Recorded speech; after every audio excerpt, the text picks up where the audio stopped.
Hi, my name is Harrison Barnes, and I'm the founder of BCG Attorney Search. And in my career, I've reviewed over 500,000 resumes of attorneys and law students trying to get jobs in law firms. And I've been responsible for placing thousands of attorneys in the largest and most prestigious law firms in the world, as well as many smaller law firms.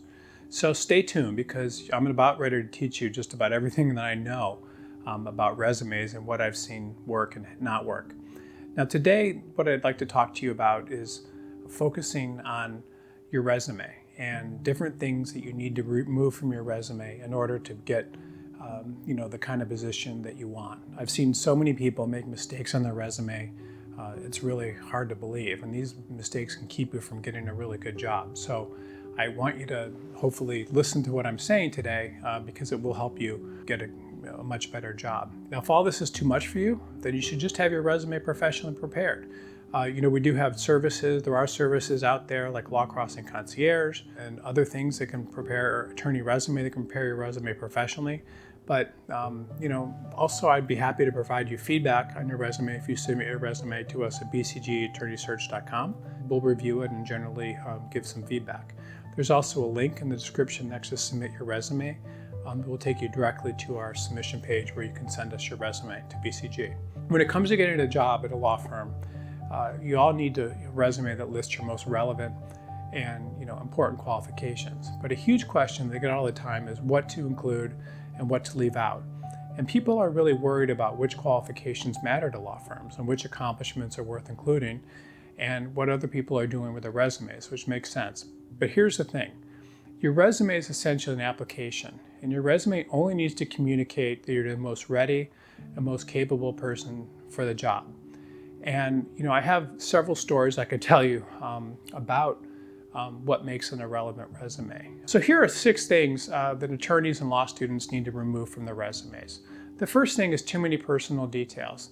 When a law firm's hiring you, they really are not concerned about who you are, as a person. I mean, they're interested in your education and your background, but they're not really interested in a lot of personal details of things that you may think are important to you, but aren't important to them. They're concerned if you can actually show up at the firm and do the work. And leaving in too many personal details, for example, things about excessive stuff about religion or whatever your different groups you may belong to and different things that make you unique, typically will set up a barrier to you getting hired. I mean, what you need is a resume that sets you up basically to be considered on your merits and not much else. You don't want to have a lot of stuff in there that could be inflammatory. And this is obviously a very sensitive topic for a lot of people. A lot of people feel very strongly about different events and things that may have happened in their life. I mean, they may feel like they were a victim of domestic violence or something, and they put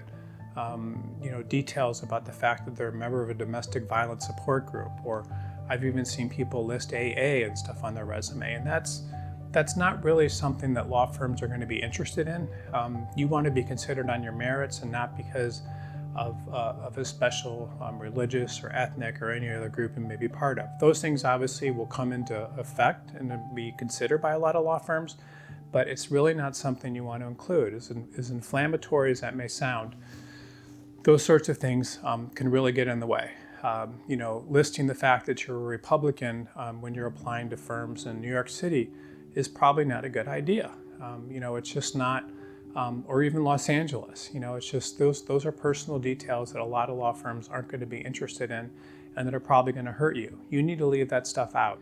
Another thing that people will also list is a relevant work experience and education. They will put down the fact that they got some certificate in something while they were practicing law that's completely unrelated. I've seen people list the fact that they have a certificate in photography or just something that has nothing to do with practicing law. Anything that's really too irrelevant to you practicing law is not going to be really that important.